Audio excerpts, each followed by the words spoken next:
which will come at a later date. For more, I'm joined by Sheikh Nuru Mohammed, Imam of KSIMC of Birmingham. Thank you so much, Sheikh Nuru Mohammed, for joining us. What kind of measures? Thank you for having me. Yeah. What kind of measures and precautions are you now putting in place to allow people to come and worship privately? Thank you so much for having me. Obviously, as per the teachings of Islam, health takes preference, and health is very, very important. We are no doubt happy with the government announcement in regards to the reopening of our mosques, but we're taking it slowly but surely. We don't want to rush into opening the mosque because we do not know what is going to happen. So the first thing we are doing is to undertake a risk assessment to understand as to how things will unfold.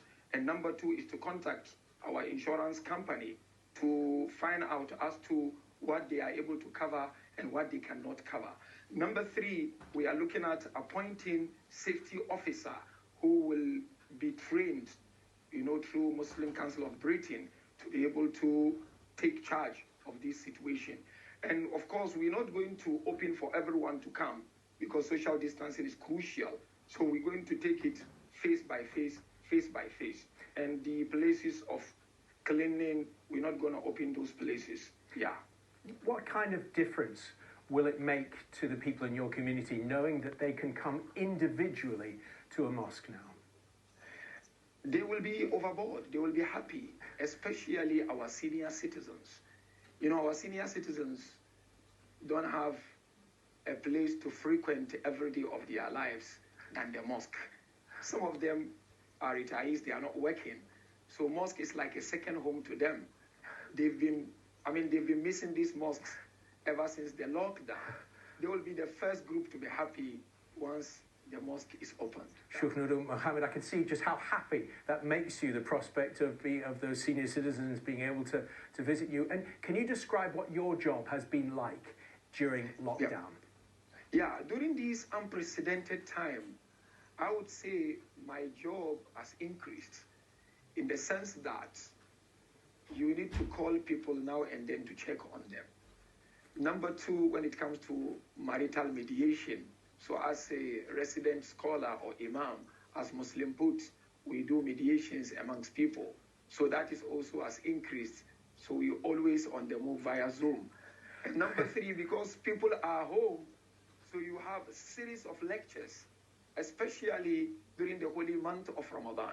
There were times when I was having like 4, 5, 6 lectures in a day. Wow. With different communities, because you need to keep people busy. Otherwise, challenges of mental health will come in. And so therefore, we've been very, very busy. Yeah.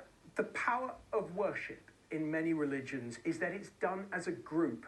People are able to pray next to each other. What is lost if people cannot pray physically next to each other?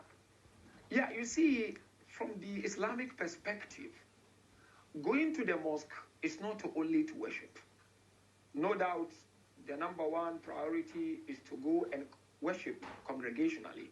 But number two is also a means of socializing, where you get to meet people, share practices, share experience. So, for not going to the mosque for congregational prayers, we've missed that socializing part of it. Otherwise, when it comes to worshiping, people have now adopted ways of worshiping with their family members, husband and wives and children. But definitely, it is not the same, because the Holy Prophet of Islam mentioned, when you pray alone, you are given one reward by God. But when it is done congregationally, you are given 27 rewards. So from this tradition, you will understand the importance of coming together to pray, especially on the day of Eid. We missed it so much because often on the day of Eid, thousands of people will come to the mosques chanting the praises of Almighty God. This year, it wasn't the same. I was just looking at the camera and preaching while in the comfort of my house, and people were in the comfort of their houses. So we're really happy and looking forward to this. Yeah. Sheikh Nuru Mohammed, thank you so much for joining us.